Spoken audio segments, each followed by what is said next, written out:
Are you making the most out of using visuals in your business? Are you using them for the right reasons? Or have you used them because you need them or because they look pretty? If you want to stand out, then visuals and visual content are going to be key, and they're not just there to look pretty. In this video, I'll be sharing some examples of visual content and how they can be used more than just pretty pictures. I'm Claire Jenks, and I help businesses create visually standout content to add value and get new fans. If you're new here, press the subscribe button to be notified of upcoming videos. But for now, let's jump right in. In a recent video, I shared with you what visual content actually is, after wrongly assuming that everybody would know. I had a few people replying and letting me know that there was one thing that stood out to them, and that was their stats. Did you know that visuals are generally easier to understand than long form text? We remember up to 80% of what we see compared to 20% of what we read. Some of us may have known that on a subconscious level, but we've not delved into that further. Now, visuals and visual content can be used in a multitude of ways. Some of the main categories are to educate, promote, direct, entertain, sell. And this is the case no matter what industry your business is in.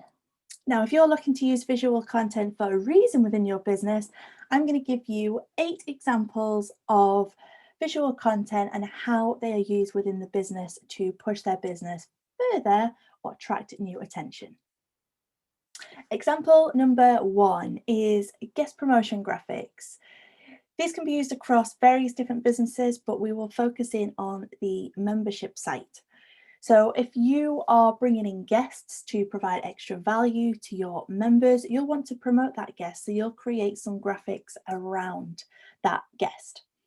It may be that you just use their headshot, but there's a lot more that you can start to create around their headshot. You might want to start creating the graphics to promote the guest, one to create the actual content they're going to deliver. You may want to update those graphics within your membership site, but also on social media. If you've got a Facebook group, you can use those graphics in order to attract new members who want to see that guest speak into your membership. So graphics are a great way of promoting a guest that's going to appear in your membership. And likewise, this could be on your podcast too, or any other area of your business. Now, there's so many different graphics that you could create to that, but remember that you're creating these graphics to promote that guests and add value to your members. So those are the 2 reasons why you would creating these graphics. It's not just to look pretty, even though they will. I'm sure your guests are pretty. Example number 2 is audiograms. Now, audiograms, in my opinion, fit into this visual content because you are bringing together graphics and the audio overlaid on the top. Now, audiograms are a great way of promoting podcasts or also videos. If you're taking the audio off the top of a video, you can then overlay that into an audiogram. These are great for promoting podcasts that have gone out. You can do podcast trailers with them. There's a few different ways you can use them. But again, you're creating the audiogram, not just because it's another thing to do and all the podcasters are doing it.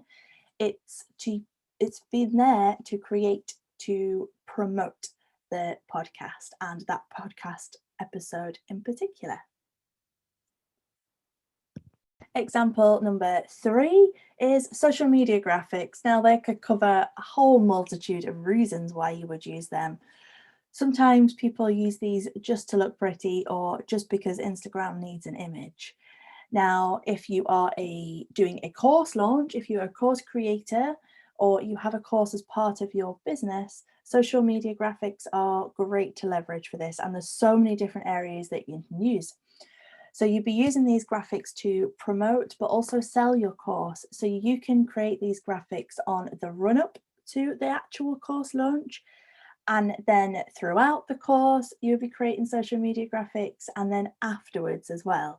So you've got the run-up campaign where you can create the social media graphics over what platform you choose. They could be post graphics, they could be header graphics.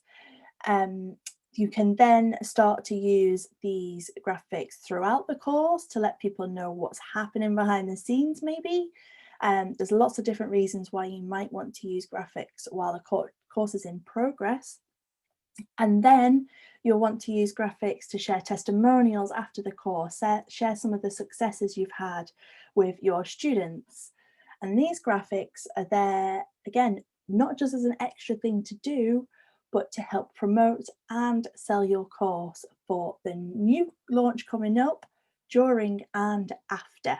So there's the reasons why you would want to start creating social media graphics for your course launch. Example number 4 is Instagram and IGTV. Now, if you're an author, you might be looking at ways of creating visual content to share your new book and promote your new book.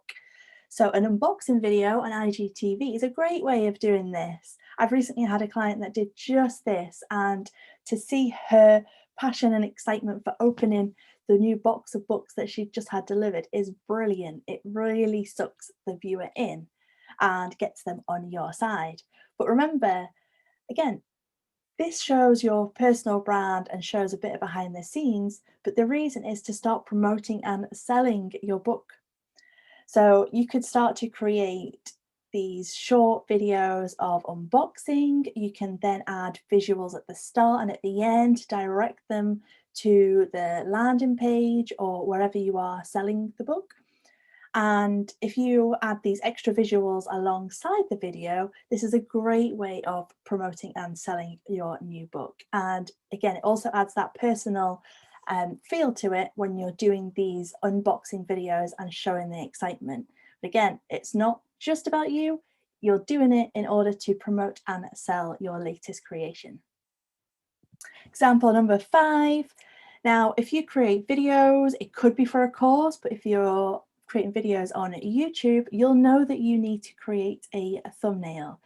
Now, these thumbnails shouldn't be dismissed as just a little picture or just a pretty picture to look at the start of your video.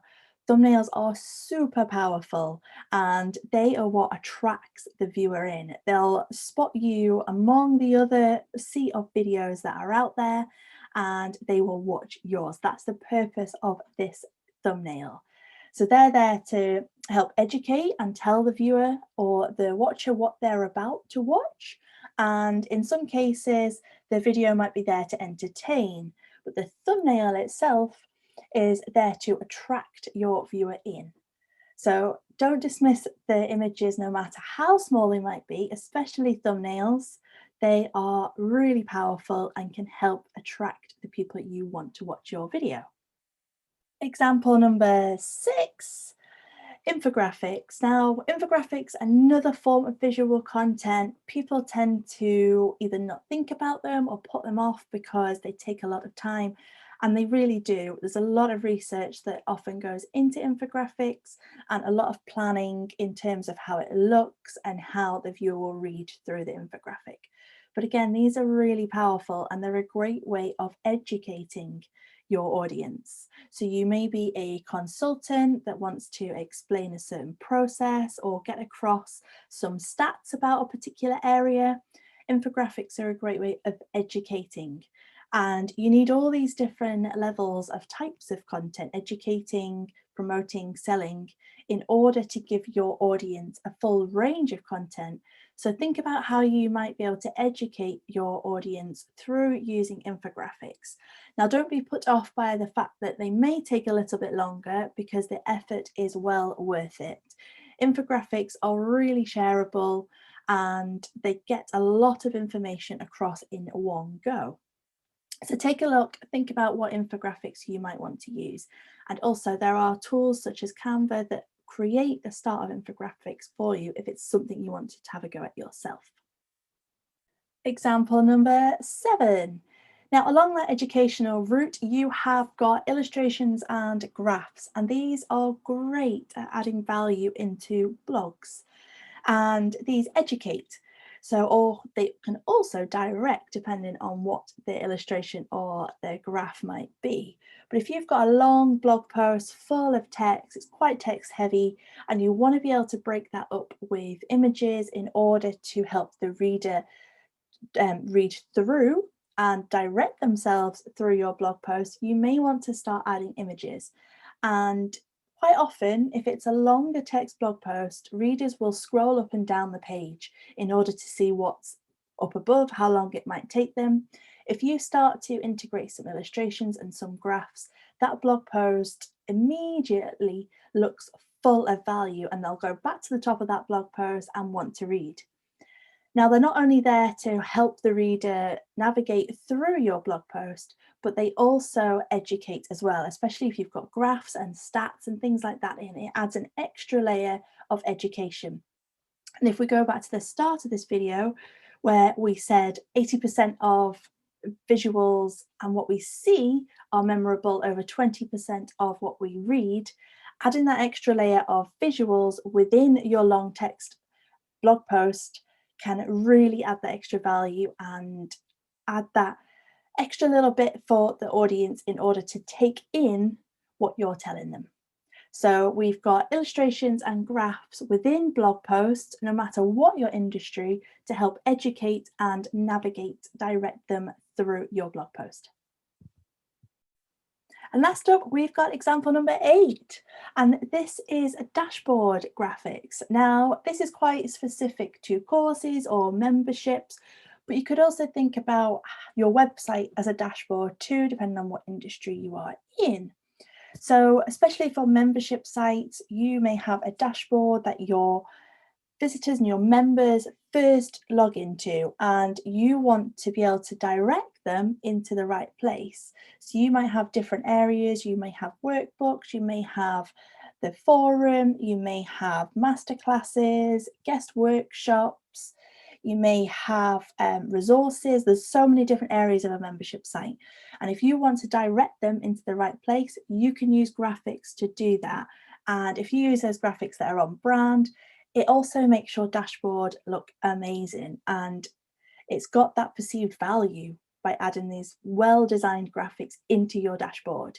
So another way of using graphics, especially within a membership site dashboard or a course dashboard, is by using the graphics to direct them to where you want them to go.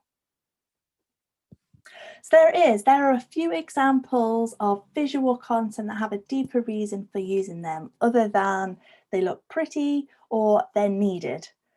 Now, there are so many more ideas and examples that I could give you, and you may already be doing some of these and using these visuals in these particular situations. But I ask that you become a little bit more mindful about why you're using these visuals and not just using them because you're meant to, or you've been told to, or you need to. Think about the type that would work best with the content that you're creating and the area that you are putting them, and think about the ultimate reason why you are using them. Are you wanting to promote, sell, educate, direct, or even just entertain? If you like this video and would like to hear more about visual content and how you can use it in your business, don't forget to subscribe and leave a comment with your biggest takeaway. But for now, I'll see you next time.